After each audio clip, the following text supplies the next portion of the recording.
실제로서 사랑하는 능력이 인간의 성격 발달에 좌우된다는 사실은 강조할 필요가 거의 없다. 그것은 주로 생산적인 방향으로의 발달을 전제 조건으로 한다. 이 방향에 있어서 인간은 의존성, 자기 도취적 전능, 타인을 착취하려는 욕망, 비축하려는 욕망을 극복해왔고 자신의 인간 능력에 대한 신뢰와 자신의 목표의 성취는 자신의 힘에 의존한다는 용기를 얻었다. 이러한 자질이 부족한 정도에 따라 인간은 자기 자신을 주기를 두려워하고 따라서 사랑하기도 두려워하는 것이다. 사랑의 능동적 성격은 주는 것의 요소 이외에도 모든 형태의 사랑이 공통적으로 지니고 있는 어떤 기본적 요소를 항상 내포하고 있다는 사실에서 명확해진다. 이것들은 배려, 책임, 존경 및 지식이다. 사랑의 배려가 내포된다는 사실은 아기에 대한 어머니의 사랑에 가장 명확히 나타난다. 어머니가 아기에 대한 배려가 부족한 것을 본다면 어머니가 아기에게 젖을 먹이거나 목욕을 시키거나 몸을 편안히 해주는 것을 게을리한다면 어머니의 사랑에 대한 어떠한 확신도 진실감을 주지 못할 것이다. 여기서 배려라고 번역하고 있는 것은 그냥 돌봄이라고 하는 게 더 맞는 것 같아요. 케어라고 하는 것이 실제로 사랑하는데 돌보지 않는다고 한다면 사랑이 아니다. 그래서 사랑의 기본 요소 중에 케어라는 케어를 하나의 중요한 요소로 넣고 있는데 케어는 돌봄이라고 그냥 평이하게 번역하는 게 배려라고 하는 건 너무 지성적인 얘기로 들려요. 이건 케어는 실제로 돌보는 행동을 얘기를 하고 있죠. 반대로 아기에 대한 어머니의 정성된 사랑을 보게 되면 우리는 감명을 받을 것이다. 동물이나 꽃에 대한 사랑조차도 이와 다르지 않다. 어떤 부인이 꽃을 사랑한다고 말하면서도 꽃에 물 주는 것을 잊었다면 우리는 그녀가 꽃을 사랑한다고 믿기 어려울 것이다. 사랑이란 우리가 사랑하는 것의 생명과 성장에 대한 적극적인 관심이다. 이 적극적인 관심이 결핍된 곳에는 사랑이 있을 수 없다. 사랑의 이러한 요소는 요나의 책에 잘 묘사되어 있다. 하느님은 요나에게 니느웨에 가서 그 백성들에게 그들을 자신의 나쁜 행실을 고치지 않는다면 벌을 받게 될 것이라고 경고하라고 하였다.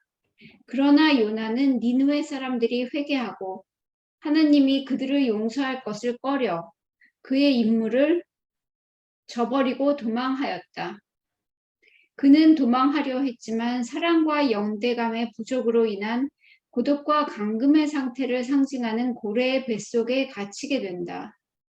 하느님은 요나를 구해주고 요나는 니느웨로 간다. 그는 하느님이 말씀하신 대로 니느웨 사람에게 설교하고 그가 두려워했던 일이 일어난다.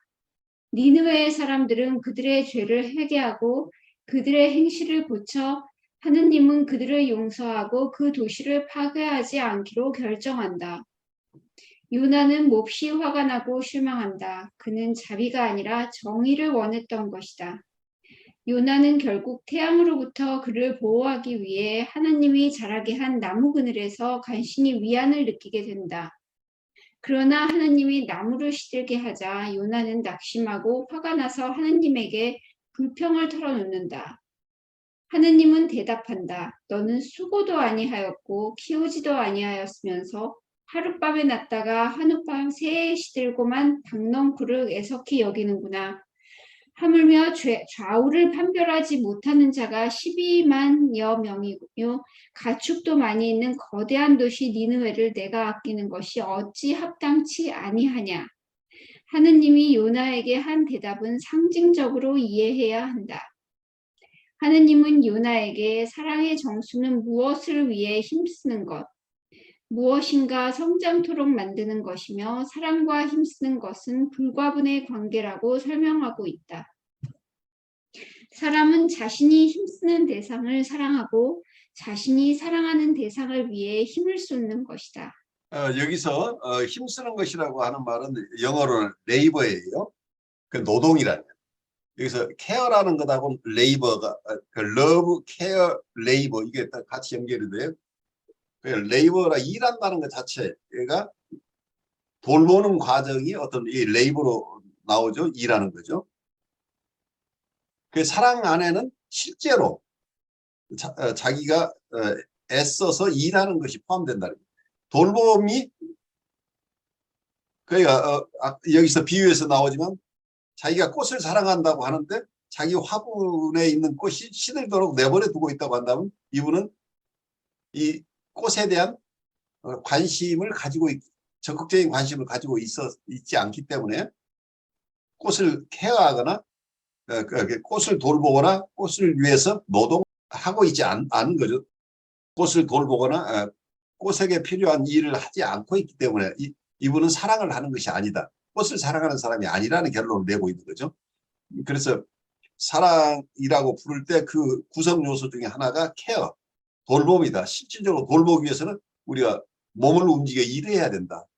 꼭 몸이라고 하기보다 레이버를 그게 정신적인 일이건 육체적인 일이건 우리가 애쓴다고 하는 건 레이버를 통해서 돌봄을 제공한다 하는 개념이 들어가 있죠. 그래서 스스로 애쓰거나 돌보지 않으면서 사랑한다고 하는 얘기는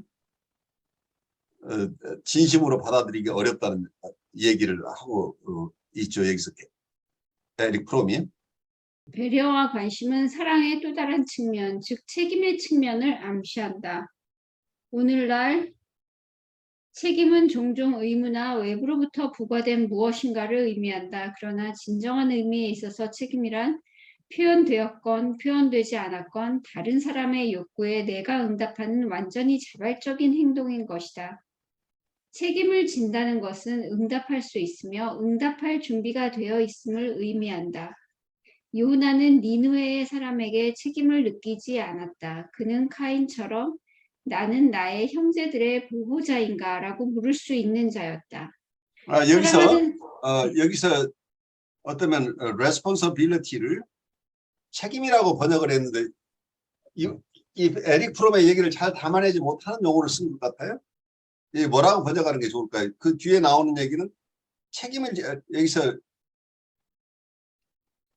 responsible이라는 말을 자체를 우리가 보통 얘기하는 obligation, 의무로 받아들이지 말라고 지금 얘기하고 있죠. 그럼 우리말 표현 자체도 달라져야 되겠죠. 진정한 의미에서 responsibility라는 것은 표현되었건 표현되지 않았건 다른 사람의 욕구에 내가 응답하는 완전한 자발적인 행동이다. 그러니까 보통 우리가 obligation이라고 할 때는 수동적이고 피동적이죠. 근데 여기서 프롬이 얘기하고 있는 responsibility는 자발적인 행동을 의미하고 있다는 얘기예요. 그래서 이걸 책임이라고 번역하는 순간 또 오리에 빠지죠. 뭐라고 번역하고 싶어요? 여러분들이 번역을 한다면. 저는 그냥 응답성이라고 얘기를 하고 싶어요. 책임감이나 책임성이라기보다는 응답성. 뭔가 자기가 반응하는 것을 얘기하고 있다. 어떤 사람의 니드에 대해서 자기가 반응할 준비가 돼 있는 것. 돌봄의 의미는 아닌가요? 돌봄. 그래, 리스판드 한다고 하는 게 어쩌면 이게 책임이라고 하게 되면 너무 추상적인 얘기가 되고 수동적인 의미가 내가 큰 부담을 지고 있는 것 같은 리스판드라고 하는 것은 누군가 어떤 생명체하고 내가 같이 있으면서 그 생명체의 얘기에 내가 적극적으로 반응성이라고 얘기할까요? 응답할 수 있는 관계가 돼야 서로 커뮤니케이션이 일어나는 거죠. 우리가 정신분석 쪽에서 얘기를 한다면 우리 내담자의 얘기에 우리가 말로 표현하거나 안 하건 여기에 우리가 리스판드 할 수 있다. 그러니까 그걸 공감해줄 능력이 있는 것이 어떤 리스판스가 자유롭게 일어날 수 있는 리스판스를 할 수 있을 만한 역량이 있어야 된다. responsibility라는 말을 여기서 리스판스라는 게 있고 ability라는 게 합쳐진 말처럼 보이죠. 내가 이 어원을 잘 보진 않아서 리스판스 할 수 있는 능력이라. 어떤 사람은 무슨 얘기를 해도 그냥 듣는 건지 마는 건지 귓등으로 흘려버리는 사람도 있고 어떤 얘기를 해도 잘 알아듣지 못하고 엉뚱한 얘기만 하고 있다고 한다면 이게 responsibility가 없다고 할 때 이때 책임이 없다는 의미보다는 바르게 반응할 능력이 없다고 봐야 되지 않겠냐는 생각이에요. 그래서 우리가 사랑을 얘기할 때는 한쪽에서는 돌봄이 있어야지만 또 한쪽에서는 상대방의 접촉에 거기에 적절하게 반응할 수 있는, 그러니까 커뮤니케이션 할 수 있을 준비가 항상 돼 있어야 된다. 상대방에서 계속 자기가 뭐가 필요하다, 아니면 자기가 불편하다, 아니면 자기가 기쁘다고 하는데 거기에 적절하게 리스판스 할 수 있어야 되는데, 이 리스판스를 할 수 있는 능력을 리스판서빌리티라고 에릭 프롬은 얘기하고 있는 것으로 저는 느껴요. 그걸 그렇게 소화하고 싶어요. 근데 이걸 오블리게이션은 책임이라는 용어를 써버리면 에릭 프롬이 얘기하고 여기서 전달하고자 하는 내용을 오히려 곡해할 가능성이 있다, 이런 생각이 들어요. 저는 그 반려견 같은 애완동물을 하는 그런 느낌으로 받아들였었어요. 어, 우리 이제 강아지가 너무 아이들도 마찬가지고 아이들은 더하고요. 너무 사랑스러운데 사람이라는 거는 어느 정도의 책임이 따르는 거고 내가 내켜하지 않을 때도 진짜 응답을 해야 되는 거고 하는 책임이란 말도 완전히 너무나 무거운 말은 아닌 것 같은 느낌도 들어요. 사랑이라는 것이 제가 내킬 때만 하는 것이 아니고 그 대상이 저를 필요로 할 때는 언제든지 그거 할 준비가 돼 있어야 되고 그거를 책임이라고 하는 것도 그렇게까지 저는 무겁게 느껴지진 않아요. 근데 여기서 에릭 프롬이 표현하려고 애쓰고 있는 것은 자발적인 행동을 기대한다. 사랑은 자발적이에요. 그래서 아까 우리 정서도 액티브한 것하고 패시브한 것 얘기를 나눴었죠. 그러니까 능동적인 정서여야 된다. 이 속에 있는 것은 자발적인 행동일 때 이게 사랑이라는 게, 이게 강요된 행동으로 그 의무적으로 하는 것은 여기서 사랑이라는 개념에 넣기가 힘들다는 거죠. 그래서 조금 보통 우리가 레스폰서빌 책임이라고 번역하는데 그게 틀린 것은 아니지만 에릭 프롬이 지금 전달하려고 하는 뜻을 잘 전달하기에는 좀 부족하지 않느냐. 그래서 응답 가능성, 이제 이런 얘기죠. 그래서 언제든지 반응이 준비되어 있는 상태를 얘기하는, 항상 그냥 관심이 있는 사람만이 반응이 일어나잖아요. 그리고 관심을 가지고 있지 않으면 우리가 반응을 할 수 없게 되죠. 그래서 언제든지 리스판드 할 능력을 가지고 있다고 한다면 이게 사랑할 능력이 있다, 이렇게 얘기를 할 수 있겠죠. 그는 카인처럼 나는 나의 형제들의 보호자인가라고 물을 수 있는 자였다. 사랑하는 사람은 형제의 인생은 현재 형제의 인생일 뿐만 아니라 동포에게도 책임을 느낀다.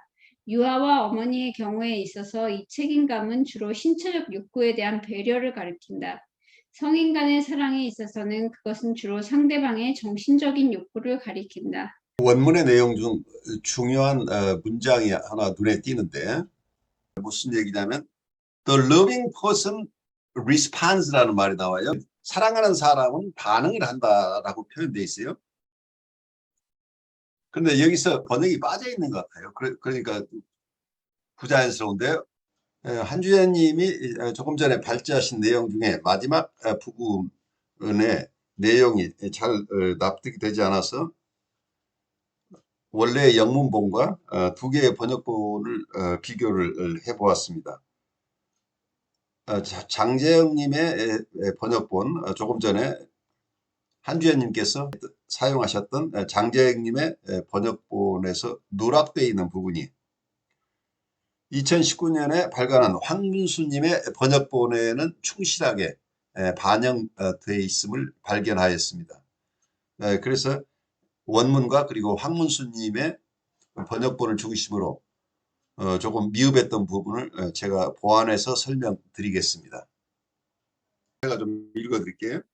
요나는 느니웨 주민들에게 책임을 느끼지 않았다.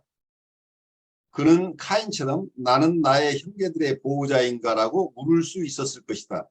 사랑하는 사람은 응답한다.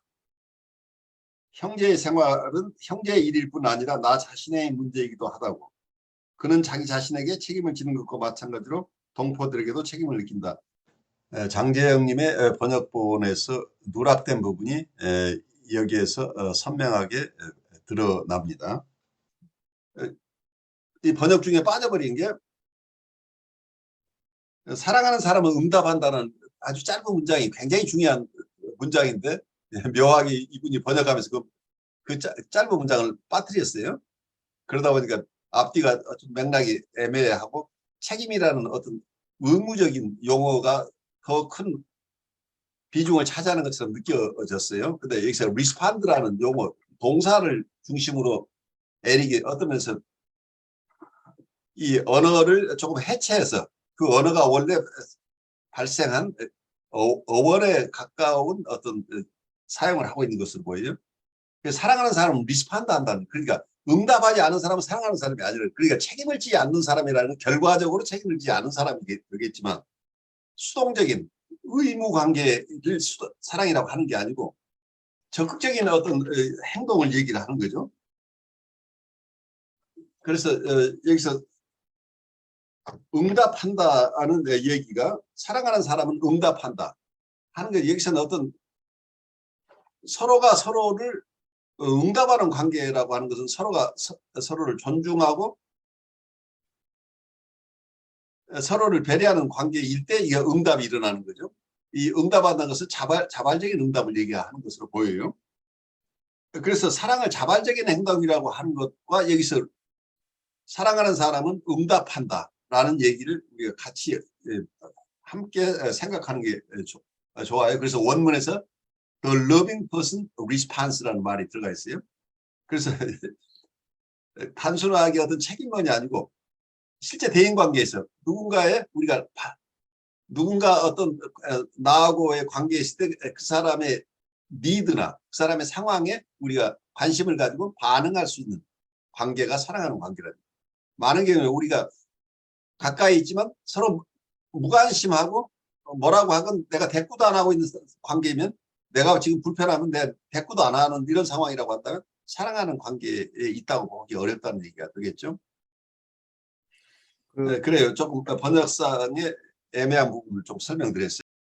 교수님, 근데 그 에리 프롬이 요나 비유 이야기를 가져왔는데, 에리 프롬도 이거를 어떻게 보면은 설명을 한다고 하는데, 한 가지 간과한 게 뭐냐면은, 실제로 이야기에서는 요나가 반응하는 대상은 니느웨 사람이 아니고 그 하나님과의 관계 속에서의 응답이거든요, 실제로는. 네, 그렇죠. 네. 예, 그렇다면은 어떻게 보면은 요나하고 니느웨 사람하고의 관계는 상당히 원수 같고 적대적인 관계이기 때문에 사랑하기 힘든 대상들이라서 거기서 요나 자체는 책임감을 느낄 수가 없는 게 사실 맞는 건데, 근데 그 요나가 가지고 온 책임성이라고 하는 것은 어떻게 보면은 본질적인 사랑에 대한 책임이라고도 볼 수 있거든요. 그 하나님과의 관계 속에서 응답하는 거기 때문에, 어쩌면은 여기 뭐 가인처럼 나는 나의 형제들의 보호자인가라는 질문을 하면서 그 사람들에 대한 응답보다 더 어쩌면 더 강렬하면서도 더 본질적 자발이니까 대상보다도 어쩌면 자기 내면에서 일어나고 있는 어떤 자기가 자기한테 응답하는 것도 포함되어 있는 말이 될 수 있거든요. 그래요. 그러면 이제 에리 프롬이 지금 여기서 말하고 있는 것보다는 사실은 이게 그 어떤 면에서 보면 여기서 리스판시빌리티라는 것이 단순하게 사랑할 대상과의 관계 정도에서뿐 아니라 그 보편적인 그 사랑이라든지 아니면 자기 안에서의 통합이라든지 인격적 통합이라든지 이런 것까지 다 포함할 수 있는 그렇죠. 그런, 굉장히 넓은 네, 개념으로 쓰고 있는 네, 거죠. 그렇게 그래서 볼 수 에릭 있어요. 프롬이 어쩌면 사랑에 대한 굉장히 일반론을 뭐라고 할까요? 사랑을 각각 다른 사랑에 대한 얘기를 하는 게 아니고, 여기서 사랑이라고 하려면 본질적으로 어떤 것이다 하는 게, 말하자면 사랑에 대한 큰 그림을 여기서 그리고 있는 것으로 보여요. 그러니까 여기서 하나님과 관계에서 응답하고 있는데, 이 하나님과의 관계에서 응답하는 이것이 자기 동포에게도 함께 적용돼야 된다, 이제 이런 개념을 에릭 프롬은 가지고 있는 거죠. 에릭 프롬은 자기를 사랑하는 것처럼 이웃을 사랑한다는 개념을 폭을 넓혀서 자기도 사랑하고 이웃을 사랑하는데, 이웃은 단순하게 자기의 부모나 형제뿐만이 아니고 자기와 가까이 있는 어떤 공동체의 사람들, 이걸 넓혀서 자기가 소속하는 사회 공동체 혹은 국가 혹은 인류 전체 혹은 하느님 이런 대상에 상관없이 일관되게 하나의 사랑의 개념을 가지고 사랑은 대상이 어떻건 이런 속성을 가져야 된다는 얘기를 하고 있어서 본인 스스로 조금 무리한 설명을 하고 있는 것으로 보이긴 해요. 여기서 목사님 지금 설명하신 대로 하나님과의 응답 관계를 포커스로 하고 있는데 여기에서 묻고 있는 것은 자기 동포에 대한 책임을 느끼고 있는 동포에 대해서 자기도 반응을 왜 하지 않고 있느냐 이제 이런 쪽으로 하고 있어서 조금 원래 성서의 내용하고는 다르게 접근하고 있는 게 아닌가 하는 생각도 할 수 있겠죠. 조금만 더 부가적으로 말씀을 드리자면 사실은 그 요나가 가야 했던 니느웨는 자기 동포가 아니라 오히려 자기들을 위협할 수 있는 이방 민족이었거든요. 그러니까 이방 민족에게 하나님이 가라고 한 명령에 대해서 요나가 거부하면서 이제 사건이 발생하는 건데 그렇게 되면 이 여기서 말하고자 하는 사랑은 실제로 프롬이 그렇게까지 얘기하고자 했던 건지 모르겠지만 원수에 대한 사랑까지도 포함한다고 할 수 있는 아주 광범위한 사랑이 돼버리는 것 같습니다. 지금 김 목사님 얘기하신 대로 이게 기본적으로는 원수에 대한 사랑까지를 포함하는 개념으로 사랑을 쓰고 싶어 하는 것으로 보여요.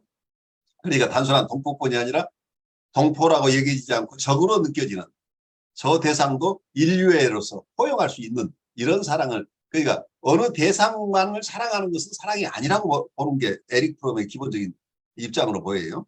대상하고 상관없이 나를 좋아하는 대상이건 싫어하는 대상이건 그러니까 나와 뜻을 같이 하는 사람뿐만이 아니고 나와 적대적인 관계에 있는 사람까지 사랑해낼 수 있는 힘이 그것이 진정한 사랑이다. 이런 개념을 여기서 에릭 프롬이 아마 무의식 중에 가지고 있어서 이 글 자체가 굉장히 광범위하게 지금 쓰여지고 있는 것 같아요. 그러다 보니까 일반적으로 사용되는 개념보다는 훨씬 넓은 의미로 지금 이 사랑의 개념을 사용하고 있지 않느냐 하는 생각이 들어요. 두 목사님이 클래리피케이션 해줘서 더 선명히 되었나요? 에릭 프롬이 말하는 리스폰시빌리티가 자기도 밝히는 게 의무나 뭐 어떤 부과된 게 아니라고 하는 이유가 뭐 성경 이야기를 뭐 역사적인 그런 정황까지 포함해서 해석했다 이거보다도 지금 에릭 프롬 자체가 리스폰시빌리티에 대한 또 자기만의 의미를 부여하고 하는 이런 것들이 결국은 자발성이라는 게 내 안에서 생기는 거잖아요. 그렇죠. 자기 내적인 거죠. 그러니까 사랑이라는 게 주거니 받거니의 관계가 아니라 나로부터 나가는 것이 사랑이다. 이제 거의 그런 이야기를.